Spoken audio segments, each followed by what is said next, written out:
Welcome to Rethinking Death.life, the podcast where we flip the script on the spoiler alert. Everyone dies. Hosted by the witty widowed death doula duo, Kathy Dempsey and Kim Harms. We know our way around both life and afterlife prep. We tackle the big questions with humor and heart and a healthy dose of reality talk. Whether you're planning your epic exit, pondering what's next, or just want to know if death really has a sense of humor, we've got you covered. Because rethinking death might just be the secret to truly living.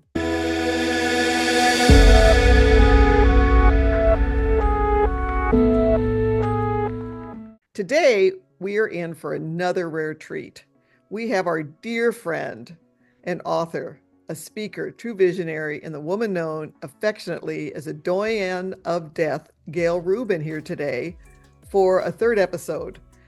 Gail is just has so much information about death and dying. She's been working in this field for 15 years, and we look up to her as a mentor. So we're so glad to have you here, Gail. Great to be with you. Every day on this side of the sod is a good day. Yes. Well, Gail, we wanted to talk a little bit about distribution of things. And if you can share with us, what are the most common mistakes people make in dividing up their assets, and how can that lead to family conflict? Well, when you're talking about financial stuff, unfair distribution, unequal distribution without explanation, that can lead to conflict. So letting your plans as somebody who's passing along money or goods, let the people you're planning on giving them to know why you're doing it the way you're doing it. And being somebody who disinherits someone else, is kind of like being an SOB from beyond the grave. It's like, fine, be that way, but you're really not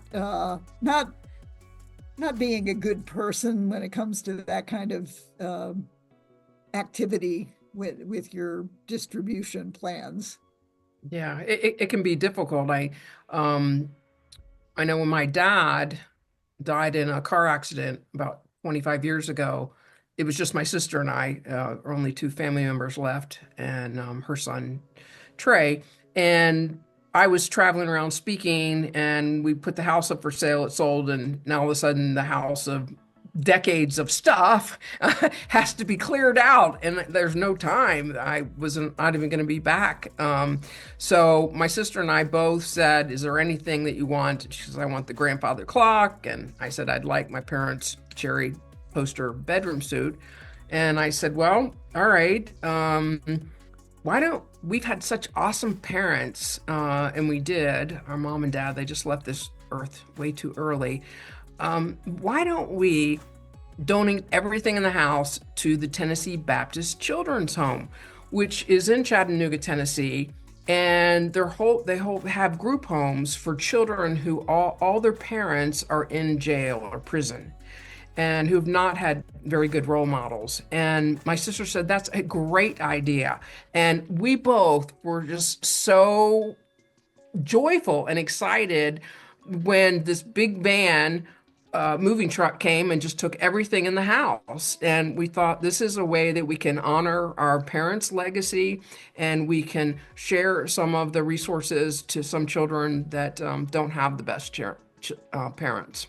Well, and it's also, I don't know, the tax code has changed probably since then, but it's also a charitable donation that, goes on that tax return for that year. And one thing I think we can do is to recommend writing a letter of intent to your family, so that you have your will, you have everything divided up, but then you have a special letter that you put in your legacy binder, which we're going to recommend you get together, so it's all in one place. Easy place to find a letter of intent, which tells why you're distributing things the way you're distributing things, explains why you're doing that, because it's so interesting. After a death, 75% of people have some sort of conflict after death, And so if you can make it as easy as possible, you're going to prevent a lot of that conflict from happening. So write a letter as to why you're giving one person this and one person that. If there's something it's not equal, talk about maybe someone that took care of you and you're going to be giving a more distribution for that.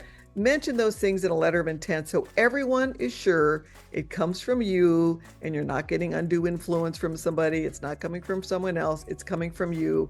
And that makes it so much easier for your family to manage. Right. Well, and my friend Gary, who died on hospice, and I was his hospice contact, he was a longtime friend of mine, and he basically didn't care what happened to his stuff.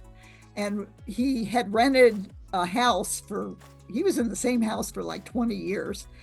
And he said, I don't care what happens to my stuff.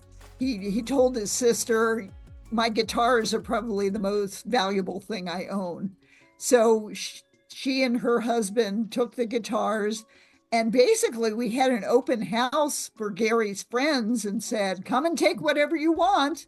He had a huge LP collection and people picked through it, but we still had like hundreds of LPs left. So I took those to Goodwill and donated those. And then whatever was left, a service called Junk King came and took away everything else. And boy, did they clear out the house. They even cleared out the refrigerator. So that can be a real blessing for people who have stuff that, what am I going to do with it? Yeah. We had a big boathouse. My husband and I were going to retire up on our beautiful lake cabin on the lake. And then he died and I didn't want to be up there all by myself. So we had to get rid of it. But before he died, my daughter and her husband told us that we could not die until we got that boathouse cleaned out, because we built a great big boathouse and filled it with the stuff from our other house. And within the boathouse, it was, it was pretty full. And of course, my husband died. He didn't listen to them. He died anyway. So I was the one who had to get that cleaned out, and I didn't have to do it alone, because I probably would have never sold it. I would have just been frozen with even the thought of trying to clear that out. Right. And I got a company called Simplify Wealth that came, and they just came in and they cleared everything out. All the things like the garden chemicals and so on, they had those disposed of properly. They knew all of the details about disposing of things far better than I did. And yes, it did cost a little bit of money, but you know what? I sold the cabin and I just pretended in my own mind I sold it for less and just used that money to pay them off. And it was the best money I ever spent in my life. Absolutely. Yeah. Yeah. So are there any other strategies you can think of to help when dividing sentimental items like family heirlooms or keepsakes to ensure everyone feels respected? I experienced with my in-laws. They had, an apartment full of stuff, and my brother-in-law and I went through, and he really didn't want to save much of anything. I wound up with the photo albums for my in-laws. It's like, I'm not even related to these people.